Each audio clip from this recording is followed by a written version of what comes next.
KPK के बल्दियाती इंतखाबात में भी इस बार कामयाबी मिली, तो क्या हुकूमत इंतखाबात जल्द करवाने के हक में है? सब्सक्राइब करें और बेल दबाएं ताकि कोई खबर रह न जाए। अच्छा, तहरीक इंसाफ की मकबूलियत में हम देख रहे हैं जी इजाफा हो रहा है। KPK के बल्दियाती इंतखाबात में भी इस बार कामयाबी मिली, तो क्या हुकूमत इंतखाबात जल्द करवाने के हक में है? क्योंकि शेख रशीद साहब मशवरा दे रहे हैं कि जी हज के बाद इलेक्शन करवाए जाएं। मैं तो कहती हूँ जी अभी करवाएं, ईद के बाद, छोटी ईद के बाद मुझसे कोई पूछे तो मुझे आप एक बात बताएं, आपका शायद कोई गांव होगा, मैं गांव से कस्बे से मेरा ताल्लुक है। मेरे गांव में JUI के लोग, ANP के लोग, पीपल्स पार्टी तो खैर नून लीग वहां इतनी है नहीं, जितनी ये निजी पार्टियां हैं हमारे सूबे में, मेरे गांव के तमाम लोग फोन मुझे कह रहे हैं कि जी हमने इतवार के दिन निकलना है, खान के लिए, पाकिस्तान के लिए। खान से ज्यादा उनको पाकिस्तान की फिक्र है। एक कॉमन सेंस वाले आदमी को समझ आ गई है कि हमने घुटने टेक दिए हैं, हम डरते हैं ना, हम किसी जंग में इस वक्त शामिल हैं, ना हम किसी की दुश्मनी में शामिल हैं, और हम फिर भी डरपोक कौम है, और वो लोग नहीं डरते।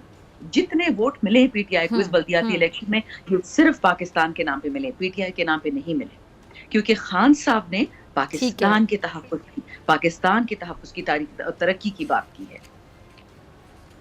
अच्छा, ये जब भी अपोजिशन की बात होती है जी, अपोजिशन पे जो केसेस हैं, करप्शन की बात की जाती है, तो शानदाना साहब अपोजिशन की जो दो बड़ी जमातें हैं यानी नवाज लीग और पीपल्स पार्टी, उनका अब भी बयानिया यही कि जी उन पर करप्शन का एक केस भी चूंकि साबित नहीं हुआ, इसलिए अवाम आज भी उनके साथ हैं। तो आप क्या समझते हैं कि तहरीक इंसाफ की हुकूमत के पास क्या सबूतों की कमी थी, प्रोसिक्यूशन कमज़ोर थी आपके मुताबिक, जो अब तक ये शहबाज शरीफ साहब, जरदारी साहब और जिस पर भी मनी लॉन्ड्रिंग, दीगर करप्शन केसेस का है जो फैसला है वो नहीं हो सका?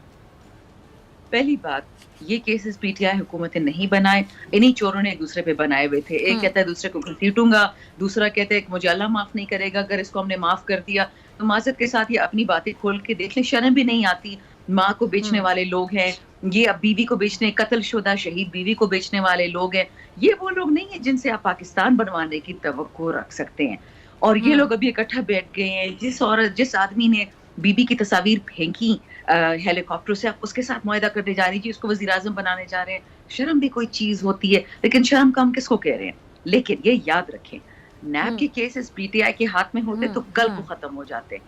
इसके हाथ में नैब थी जो डील कर रहा था, करवा रहा था, जिसने नवाज शरीफ को भगवाया इस मुल्क से कि अभी तक उसकी बीमारी का पता नहीं चल रहा। माजरत के साथ मैम, ये मैं तल्ख बातें कर रही हूँ, लेकिन आज मैं गुस्से में हूँ क्योंकि PTI जीतती है, हारती है, उससे पाकिस्तान नहीं टूटता।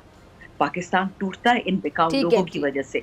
यहाँ तक बात आ गई है कि जी हम CPEC को भी पाकिस्तान से निकाल देंगे, आप बस भगवान हमें एक मौका दे दें आपकी सेवा करने का। सब्सक्राइब करें और बेल दबाएं ताकि कोई खबर रह न जाए।